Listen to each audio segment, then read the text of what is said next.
Board exams में कुछ ऐसी मास्टर टिप्स होती हैं जो एक एवरेज स्टूडेंट को एवरेज से टॉपर बना सकती है। तो चलिए इसके बारे में डिस्कस करते हैं।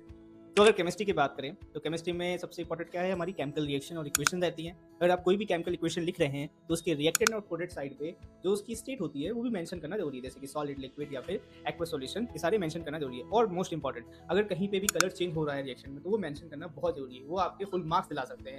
तो बात करते हैं बायोलॉजी की। बायोलॉजी में स्पेशली पैराग्राफ वाले जो आंसर्स है वो लिखना आप अवॉइड करो। बेटर होगा कि आप उसको पॉइंट वाइज लिखो आंसर्स को। दूसरी चीज आती है कि अगर कोई क्वेश्चन में डिफरेंस पूछता है, फॉर एग्जांपल जैसे हो गया सेक्सुअल और एसेक्सुअल रिप्रोडक्शन का डिफरेंस, तो अगर कोई भी डिफरेंस वाला क्वेश्चन आता है तो सबसे पहली जो चीज आपको करनी है वो है टेबल बनाना। ठीक है, एक टी शेप का टेबल बना लो जिसमें एक साइड आपको लिखना है एसेक्सुअल रिप्रोडक्शन और दूसरी साइड लिखना है आपको सेक्सुअल रिप्रोडक्शन। उसके बाद पॉइंट बाय पॉइंट उसके आंसर्स लिखने हैं और कोशिश करो कि इसमें एग्जांपल्स जरूर डालो। अगला आता है कोई भी अगर रिएक्शन आती है, ठीक है, फॉर एग्जांपल अगर फोटोसिंथेसिस की रिएक्शन आ रही है तो रिएक्शन में पूरा केमिकल इक्वेशन लिखो, वो भी बैलेंस केमिकल इक्वेशन। तो बात करते हैं फिजिक्स की। फिजिक्स में सबसे इंपॉर्टेंट हमारे क्या है, न्यूमेरिकल। सबसे ज़्यादा वेटेज उन्हीं का रहता है। तो न्यूमेरिकल में आप एक रूल याद रखो, GF ऐसे का मतलब क्या, सबसे पहले गिवन, फिर फॉर्मूला, फिर सब्स्टिट्यूशन, फिर आंसर को लास्ट में ब्रैकेट में लिखने की कोशिश करो। और सबसे मोस्ट इंपॉर्टेंट है कि उसमें यूनिट जरूर मेंशन होना चाहिए। यूनिट में 0.5 बच्चों के मार्क्स कट जाते हैं। एंड हमारे अगर लाइट चैप्टर की बात करें तो लाइट में हमारे सब प्लस माइनस की बहुत ज़्यादा ध्यान रखना, क्योंकि न्यूमेरिकल्स में मोस्टली यू की वैल्यू, वी की वैल्यू या फिर फोकल लेंथ की वैल्यू प्लस माइनस में सबसे ज़्यादा गड़बड़ होती है। अगर रे डायग्राम आता है आपके न्यूमेरिकल्स में या फिर क्वेश्चंस में, तो रे डायग्राम में लाइट की रे की डायरेक्शन जरूर बताना, वरना मार्क्स कट सकते हैं। ठीक है।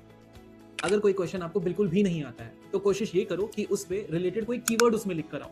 ठीक है, कीवर्ड जैसे यहाँ पर हो सकता है कि कोई फॉर्मूला हो गया, या फिर अगर उसके बारे में थोड़ा बहुत अगर आपको कोई कॉन्सेप्ट पता है तो उसके बारे में लिख दो, या साथ साथ अगर कोई रिएक्शन पता है तो रिएक्शन लिख दो। क्योंकि सीबीएसई में क्या होता है, सीबीएसई में ये होता है कि आपको स्टेप वाइज मार्किंग दी जाती है, जिसके वजह से आपको हो सकता है कि 0.5 या 1 मार्क्स मिल सकते हैं इस क्वेश्चन के लिए। तो बिल्कुल क्वेश्चन छोड़ना नहीं है, आपको क्वेश्चन जरूर अटेम्प्ट करना है।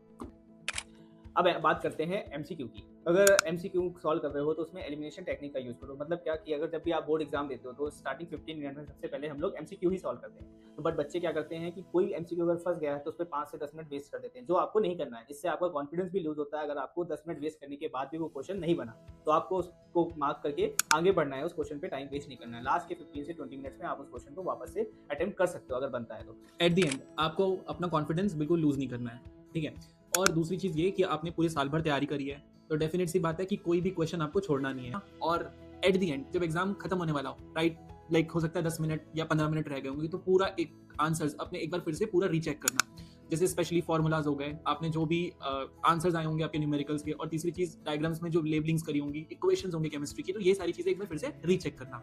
ठीक है, तो all the best for your exams.